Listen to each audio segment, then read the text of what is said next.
Hi, I'm Denise, and I'm here for Lost in Sound, and we're at Wanderlust 2014 at Stratton Mountain in Vermont, and I'm here with Suzanne. Hello. Will you describe for us what it is you do, rather than me giving you an introduction? Sure. So I'm a strange mix of things. I teach yoga, and I also am a professional musician, and I also am a professional ritualist. And so over the past maybe 10 years, I've been kind of finding a blend of all those pieces. And what I found is that the yoga process really opens people up in some really powerful ways, begins to change them at the deepest level. And what I know from doing my own self-expression through sound and through working in the sound healing field is that sound actually has the capacity to help us heal trauma. It's medicinal for people. It's also really natural. So one of the things I always say to people is this is our birthright. And my job is just to remind people that we're hardwired for self-expression. But not just that, we're hardwired for self-expression in community. Like this is what indigenous cultures know. And we in the more civilized cultures have prevented ourselves from going there. And I believe that's contributing to our dis-ease and our disconnection and our apathy and our all of some of the biggest problems of our time. So looking at all of those pieces and bridging this idea of when we do this energetic work in the body, when we do the work of liberating the authentic self and removing the blocks to the pranic life force, that sound is such a powerful tool for that because it's a physical thing. It's an ancient science, and modern science is now beginning to use sound, vibrational medicine, in the same way. And so I was starting to see that, and at the same time I'm also a trained ritualist, which means I'm trained to help groups of people come together and focus their energy and have experiences, have transformational experiences together.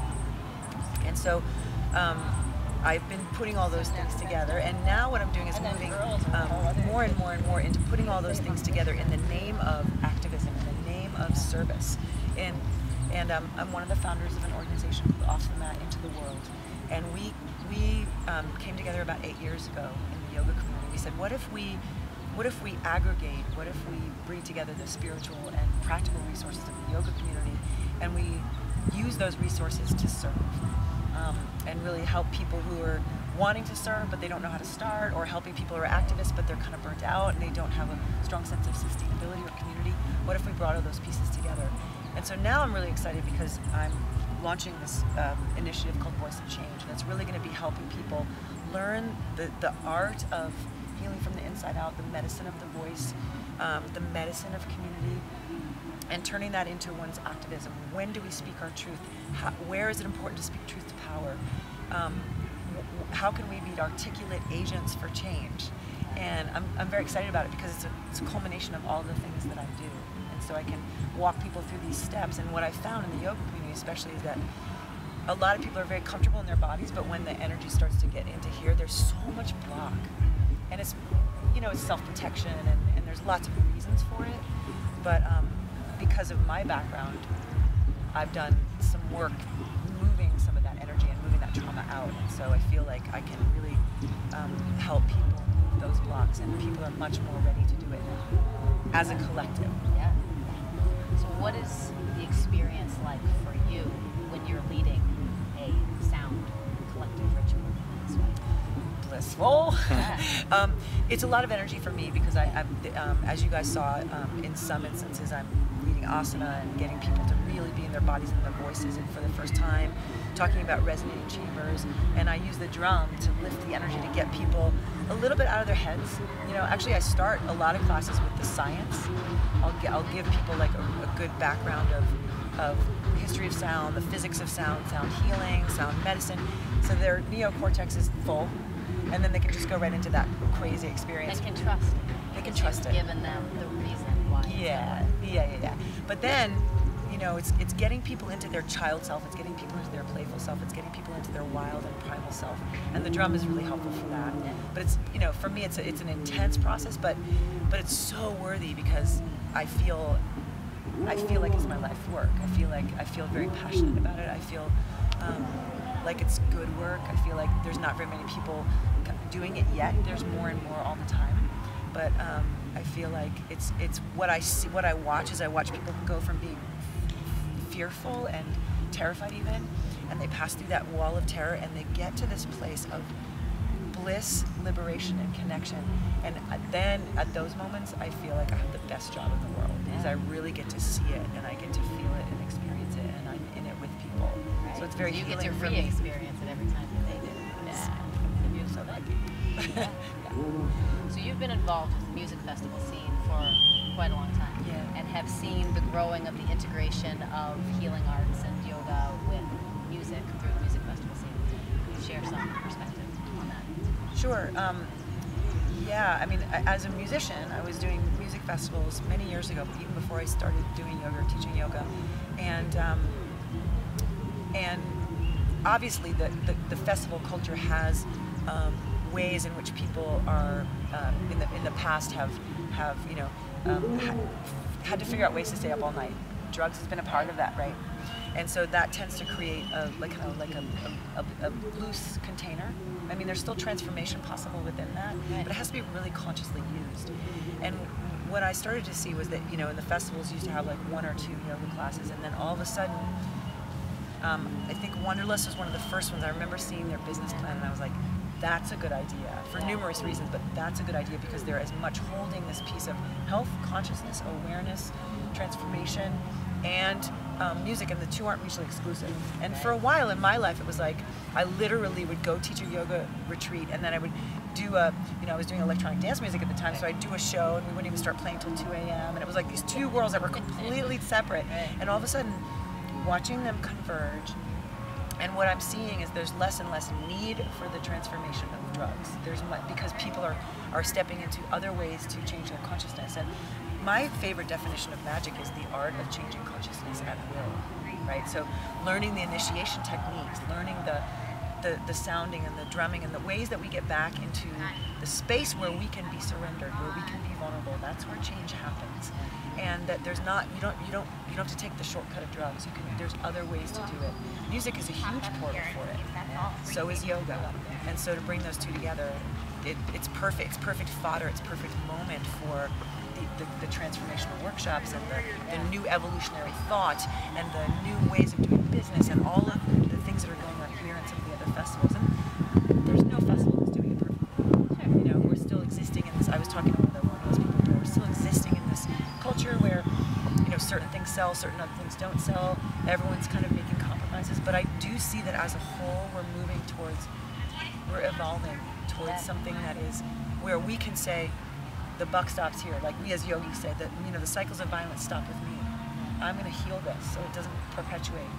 Same thing here. If we make choices as consumers, we can say some of the consuming practices that we as Americans do that is perpetuating the abject poverty and sometimes in some places the human trafficking, in some places the destruction of the earth, all of that could be stopped with us, with how we spend our money. And so for me, this is connected. It's our biggest vote, and we say that a lot. Like this is where we have power, and it's not like you have to stand for what you stand for. Off the Mat has turned down sponsorship money because we couldn't take money from an organization or a company that was doing certain practices. Yeah. Same thing with Wanderlust. Same thing with all the festivals. And again, everyone has their line in the sand. But I do think it's important for us as a community to stand up and say we're huge. We're 20 million people in the United States doing yoga. We have voting power. We have voting power with our dollars. Yeah. What are some of the projects that Off the Mat does? We have a week-long intensive where we take people through this process of self-responsibility for their own wounds, looking at their motivations to want to serve, and then we ask people what is it that actually breaks your heart about the world right now? Connect them to the one thing that sparks them, and oftentimes it's connected to that wound. Yeah. And then we talk a lot about collaboration and community building and the communication skills that are necessary because collaboration is much more sustainable than the hero stepping forward and starting their own nonprofit, right? And then we actually get people visioning. Yeah. So that's that. We have trainings around social justice issues because we found that in the yoga community it's a very white, wealthy demographic, and so we're trying to bring yoga out into juvenile detention halls and prisons and for people with eating disorders and addictions, and so there's some social justice information that has to be passed that way. I'm the director of the global fundraising challenge called Seva Challenge.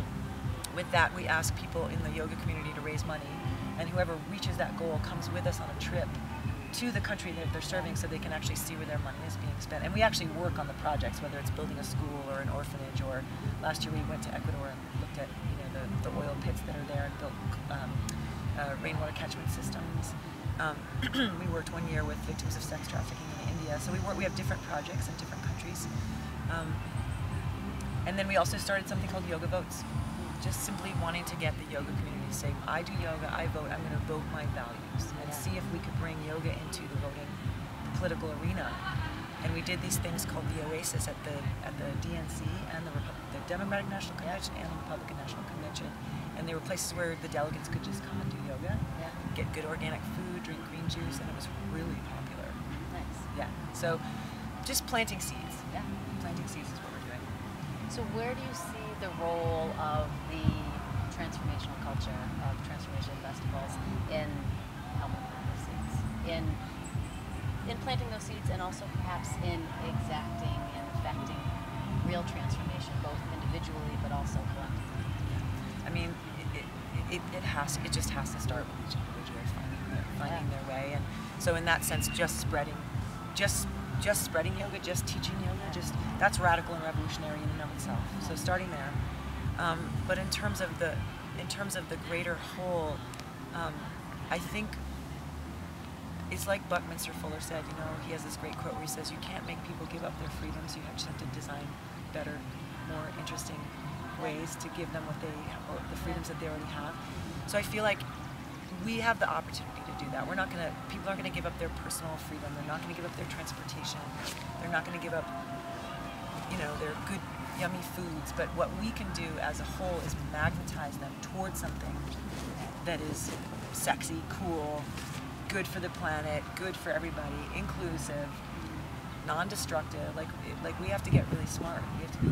We have to be creative. We have to say, it's so much more fun over here than it is where you are, that you can't resist. Yeah. Rather than saying, your whole system is wrong, we're going to come in, we're going to, that doesn't work. Or letting them appropriate it, right? So how many yoga commercials have you seen? Like everyone on TV is doing yoga now, but for what? To sell what? So I think we're going to have to, the next 10 years are going to be pretty crucial in terms of, do we have a voice or don't we? Do you have any, well, I'm sure you do, what would be your perspective and guidance for each of us, but also sort of the culture as a whole, having a lot of perspective through time with yoga and music festival culture to help us to move forward in this crucial time? Say the question one more time. What would I say to people individually about how? What would be your guidance both individually and for the festival culture as a whole, for the transformational culture as a whole, to step forward? Oh, I see what you're saying. Yeah. Because not everyone's doing it right. As you said, everybody's got some things here and there. From your perspective, what are some of the things that are working well, and where would it be intelligent for us to go forward? I see. I think part of what we have to do is be that voice and say, like, I actually was just talking to someone who is part of the Wanderlust crew last night and saying, because they're clear about why they're making their choices, why the vendors that they have here, they're clear about where their line in the sand is. And I was like, well, why aren't you telling the community this? Right? Why aren't you articulating, this is why we're choosing these sponsors, this is why we're going with this product versus this product, and hopefully convince them to start speaking that, because I feel like it's important for us to take this work out into the places where it isn't and learn to re-language it in a way, again, that's magnetizing, that's interesting. Yeah. And I can't go to every place in the world and just speak the language of the energy body. There's certain things I can't say because people are going to glaze over and be like, new age bullshit, right? Whereas it's up to me to find a way to communicate to people that maybe don't know anything about energy or don't know anything about healing, don't know anything about transformation. Even that word would be maybe a new word to them, and find new ways of speaking about it.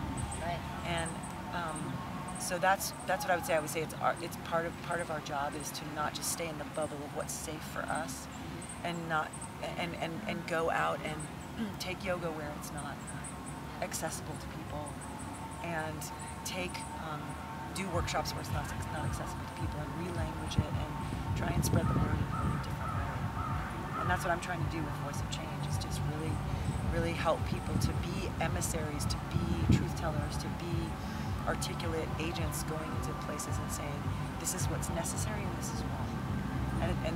And even me going into a room and getting people to sing at the top of their lungs and move their bodies like crazy people, again, starting with the, this is why it's medicinal, this is why it's important, this is why it's scientific, and then being able to get people to that altered space.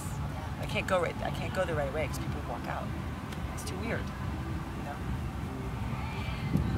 Would you sing something? My voice is kind of cranky today because they had me sing at some party last night. Let's see, what could I sing?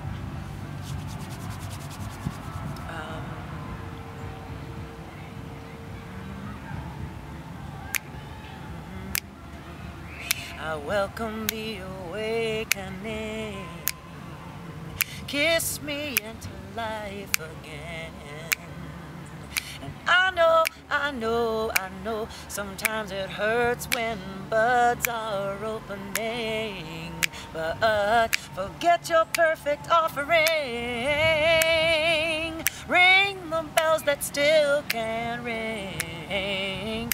There is a crack in everything, and that's how the light gets in. That's how the light gets in. That's how the light gets in.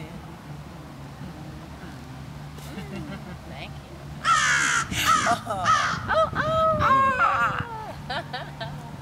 Thank you. Bye.